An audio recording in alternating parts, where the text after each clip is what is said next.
Não é o salário baixo. Não é a falta de oportunidade. Não é o país, o momento econômico, o sistema que joga contra você. O que está te mantendo pobre são comportamentos, seus repetidos todos os dias, tão naturalizados, tão invisíveis, tão incorporados à rotina, que pararam de parecer escolhas e começaram a parecer simplesmente a forma como as coisas são. Você não vai gostar de ouvir isso. E tudo bem, porque esse vídeo não foi feito para ser confortável. Foi feito para ser útil. E a coisa mais útil quando o assunto é dinheiro. Não é mais uma dica de investimento. É enxergar com clareza o que você está fazendo, que está te mantendo exatamente onde está. Cada hábito que vamos nomear aqui vai soar familiar. Vai soar como algo que você faz, que sempre pareceu normal porque todo mundo faz o mesmo. Mas normal não significa correto. E familiar não significa inofensivo. Você não pode abandonar um hábito que ainda não consegue ver. Esse vídeo vai ajudar você a ver. Existe uma ordem em que o dinheiro é distribuído, que define se alguém vai construir patrimônio ou não. A maioria segue essa ordem. Paga as contas, cobra os gastos, vive o dia a dia e tenta guardar o que sobra no final. O problema é que quase nunca sobra nada. Porque gastos sempre expandem para preencher o espaço disponível. Sempre há algo que precisa ser pago. Sempre há algo que foi esquecido. E então o mês termina. E não sobrou nada. De novo, quem constrói faz diferente. Antes de pagar qualquer conta, antes de cobrir qualquer gasto, separa um valor para si mesmo. Trata esse valor como um compromisso inegociável. Tão fixo quanto o aluguel. Tão obrigatório quanto a conta de luz. E vive com o que resta. A inversão parece simples. É radical. Porque, quando você guarda primeiro, força o restante do orçamento a se adaptar ao que sobrou. Em vez de guardar o que sobrou depois que o orçamento fez o que quis. Não importa o valor. R$10, 50, que importa sim, é a ordem e a consistência da ordem. Existe um tipo de gasto que é particularmente destruidor, porque tem uma justificativa emocional muito forte. O gasto para manter uma imagem. A roupa de marca que não cabe no orçamento, mas precisa estar lá. O carro que consome uma fatia desproporcional da renda, mas projeta o status que você quer transmitir. O restaurante caro na foto do Instagram. A viagem parcelada que vai mostrar para todo mundo que você está bem. Cada um desses gastos não está comprando um produto. Está comprando uma narrativa. A narrativa de uma vida que financeiramente não existe. E o custo dessa narrativa é enorme. Não só em dinheiro, em possibilidade. Cada real gasto para parecer é R$1. A menos para construir algo real, para criar margem. Para a pergunta que esse hábito exige é desconfortável. Para quem você está gastando? Para você, pelo prazer genuíno, pelo valor real ou para a percepção de pessoas que estão ocupadas demais com as próprias finanças para notar a sua? Existe uma forma de lidar com a realidade financeira que parece neutra, mas é ativamente destrutiva. Não olhar. Não abrir o extrato bancário. Não verificar o saldo antes de gastar. Não somar as parcelas comprometendo os próximos meses. Não calcular quanto a dívida está crescendo com os juros. Não encarar os números porque os números são desconfortáveis. A lógica inconsciente é simples. Se eu não vejo, não existe. Se eu não conto, não é tão grave. Mas o problema financeiro não precisa ser visto para crescer. Ele cresce sozinho. Os juros correm independentemente de você olhar para eles. A dívida aumenta enquanto você olha para outro lado. O buraco fica maior exatamente porque ninguém está prestando atenção. Ignorar as contas não é descanso. É negligência, e negligência financeira tem juros literais e emocionais. O primeiro ato de responsabilidade financeira não é guardar dinheiro, para o que está acontecendo com honestidade. O parcelamento é um dos produtos financeiros mais bem projetados. Não porque ajuda o consumidor, porque serve ao sistema de consumo de forma extraordinariamente eficiente. Ele faz uma coisa muito específica. Separa o prazer do custo. Você sentiu o prazer agora. O custo vem depois, dividido em partes pequenas, que parecem gerenciáveis. 12 vezes de R$50 parece muito menos do que 600, mesmo sendo exatamente a mesma coisa. Mas os juros. E o problema não é uma parcela, é o acúmulo. Quando você parcela o sofá, o celular, a viagem, cada parcela, individualmente, parece pequena, mas somadas, comprometem uma fatia crescente do salário, antes mesmo de ele chegar.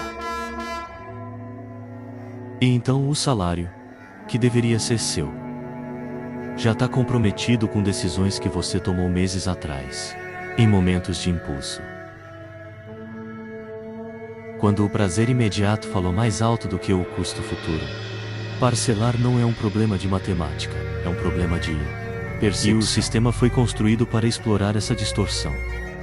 Viver sem reserva de emergência não é apenas um problema financeiro, é uma condição de vulnerabilidade permanente, que afeta cada área da vida. Quando você não tem reserva, qualquer imprevisto vira crise. O carro quebra e vira dívida. A conta médica inesperada vira parcelamento com juros. A demissão que poderia ser uma oportunidade vira desespero. O problema que poderia ser resolvido com R$500 vira uma bola de neve de 2.000.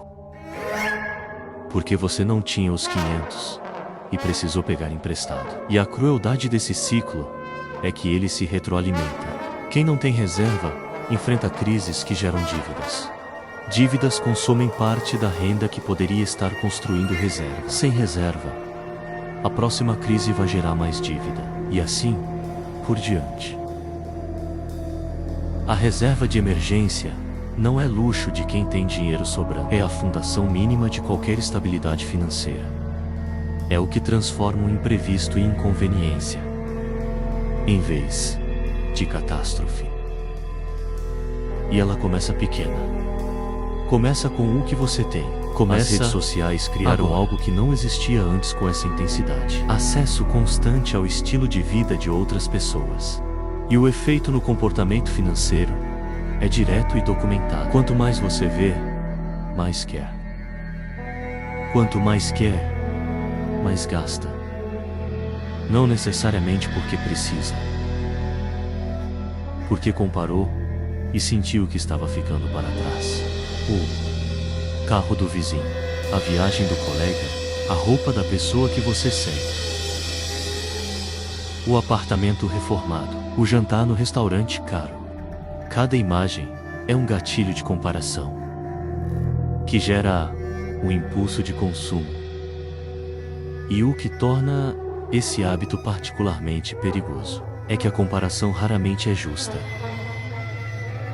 Você compara a sua realidade completa, com todas as contas, as dívidas, as limitações, com a versão editada e selecionada da realidade de outra pessoa. Uma versão que omite as parcelas, os apertos, os sacrifícios por trás daquele momento fotografado. Você está competindo com uma ficção e pagando um preço real por isso. Existe uma forma muito sofisticada de não mudar, que parece crescimento, consumir conteúdo financeiro sem alterar o comportamento financeiro. Você sabe o que são juros compostos? Sabe como funciona o Tesouro Direto? Já ouviu falar de fundo de emergência, de investimentos? Já assistiu vídeos? Já leu artigos? E o extrato bancário continua o mesmo. Conhecimento financeiro sem aplicação é decoração mental. É a versão intelectualizada do mesmo problema de quem procrastina. A ilusão de progresso sem o movimento real. A educação financeira importa. Mas ela só tem valor quando produz uma mudança de comportamento. Quando o que você aprendeu altera uma decisão concreta. Saber não é suficiente. Fazer e a diferença entre esses dois é exatamente onde a maioria das pessoas fica parada. Vou guardar quando ganhar mais. Vou investir quando quitar as dívidas. Vou me organizar quando a vida estiver mais estável. Isso tem um nome: procrastinação financeira. E ela é tão destruidora quanto a procrastinação em qualquer área. Mas porque o tempo que passa sem investimento é tempo que os juros compostos poderiam estar trabalhando para você, mas não estão. O futuro que você está esperando não vai chegar com condições melhores. Vai chegar com as mesmas limitações. Mais alguns anos de atraso na construção que você poderia ter começado hoje. E a ironia é cruel.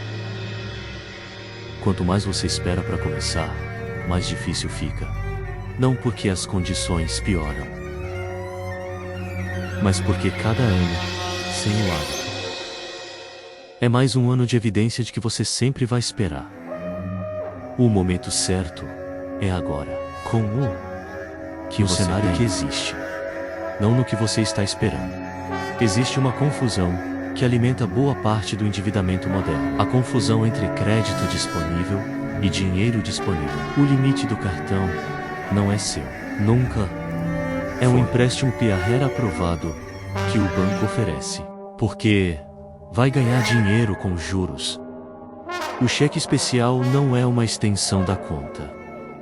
É um dos empréstimos mais caros do mercado, com taxas que chegam a mais de 100% ao ano. Quando você trata o limite do cartão como parte da sua renda, está gastando dinheiro que não tem. E cada vez que não paga o total da fatura, está pagando para ter feito isso. Com uma taxa que corrói qualquer construção financeira possível. O crédito tem uma função legítima e limitada. É uma ferramenta para casos específicos, usada com consciência e com plano de pagamento claro. Não é complemento de salário. Não é reserva de emergência. Quando o crédito vira extensão da renda. A renda real nunca é suficiente e nunca vai ser. Terminar o mês sem conseguir explicar onde o salário foi parar. Fazer as contas e a soma não fechar. Ter a sensação de que o dinheiro simplesmente evaporou. Esse é um dos sintomas mais comuns e mais ignorados de descontrole. E é a raiz de quase todos os outros hábitos desta lista. Porque se você não sabe para onde o dinheiro vai, não pode decidir para onde ele deveria ir. Não pode identificar os vazamentos. Não pode perceber os padrões. Não pode fazer escolhas conscientes sobre o que cortar e o que manter. Você está tentando dirigir no escuro. E não importa quão bom seja o motorista. No escuro, o destino é acidente. A consciência financeira começa com uma coisa simples e desconfortável: rastrear, saber, com precisão, não para onde cada real foi. Se punir, para enxergar, porque você só pode mudar o que consegue ver. A mudança financeira é lenta no início, invisível. Quase. Você guarda R$100 e parece que não fez diferença. Você corta um gasto e a conta não muda visivelmente. Você tenta por 2 semanas e não sente nenhuma transformação. E então, desiste. Esse é o ponto em que a maioria para. Não porque a estratégia não funciona, porque o resultado ainda não é visível. E o cérebro humano é muito melhor em processar recompensa imediata do que resultado de longo prazo. Mas construção financeira não funciona em semanas. O dinheiro guardado nos primeiros meses parece pouco. No terceiro ano, começa a aparecer algo. No quinto, transforma a vida de formas que você não conseguia imaginar quando guardava os primeiros R$ 100. O problema não é a estratégia, é a expectativa de velocidade. Quem constrói patrimônio não desistiu quando não viu o resultado rápido. Continuou, mesmo sem ver, especialmente de todos os hábitos desta lista. Esse é o que tem a mudança mais simples e o impacto mais profundo. Pagar a si mesmo. Primeiro, antes de qualquer conta. Antes de qualquer compromisso financeiro com qualquer outra pessoa, você separa um valor para você, para o seu futuro, para a sua reserva, para a construção que ninguém vai fazer por você. A maioria paga todo mundo primeiro. E sobra para si o que resta, que geralmente é nada. A inversão desse hábito muda a lógica inteira. Quando você se paga primeiro, todos os outros gastos precisam caber no que sobrou. E eles cabem, porque gastos eles se adaptam ao espaço disponível. Seja esse espaço grande ou pequeno.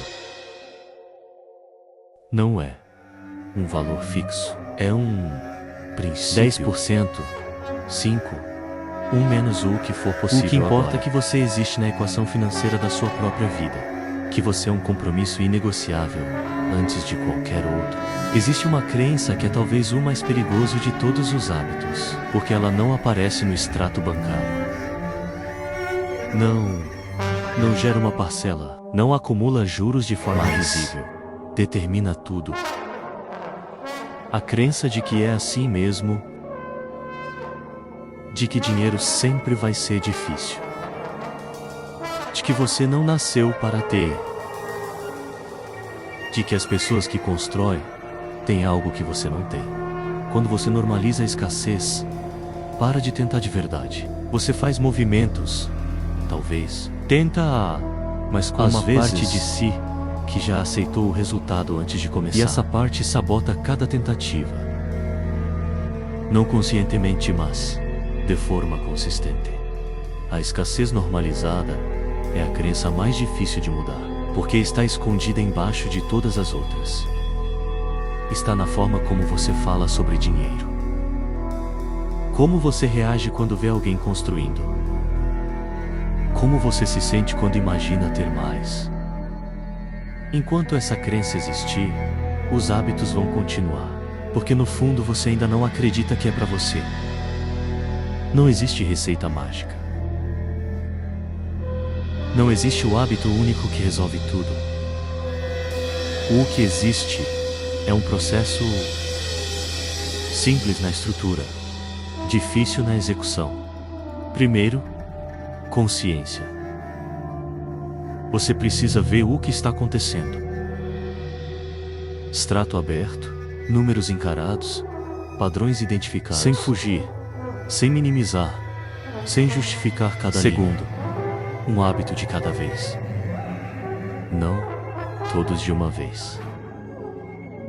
Escolha o que vai mudar primeiro. O que tem maior impacto imediato. Se pagar primeiro, ou parar de parcelar, ou criar uma reserva mínima. Só um, e manter por tempo suficiente para virar automático. Terceiro, consistência além do entusiasmo. O entusiasmo do início vai embora. A disciplina que resta depois que ele vai embora é o que constrói de verdade. 2 meses sem ver resultado visível e continuar. 3 meses. 6. Porque é nesse tempo que o processo começa a mostrar o que estava sendo construído em silêncio. A mudança financeira não começa no banco. Começa nos hábitos, nas decisões pequenas, repetidas, mas que ninguém vê. Tudo. Cada hábito que listamos aqui é uma escolha. Pode não parecer, porque hábitos automatizados não sentem como escolhas, mas foram construídos por decisões repetidas. E podem ser desconstruídos da mesma forma. Os hábitos que você mantiver vão te manter onde está. Não como punição, menos como consequência. Comportamento repetido produz resultado repetido. E a boa notícia, sem exceção, é que a mesma mecânica funciona ao contrário. Hábitos diferentes, repetidos com consistência suficiente, produzem resultados diferentes. Não imediatamente, não dramaticamente no início, mas de forma real, acumulada, irreversível. Com você não vai mudar todos de uma vez. Não precisa mudar um, manter, depois outro. E com o tempo a soma desses hábitos vai ser uma vida financeira que você não conseguia imaginar quando estava no meio dos velhos padrões. O inimigo nunca foi o salário, o sistema, o país. Foi o que você fez com o que tinha. Todos os dias, em silêncio, sem perceber. E isso, diferente de tudo o mais, está nas suas mãos. Se algo aqui te acertou, me conta nos comentários. Qual hábito mais te identificou?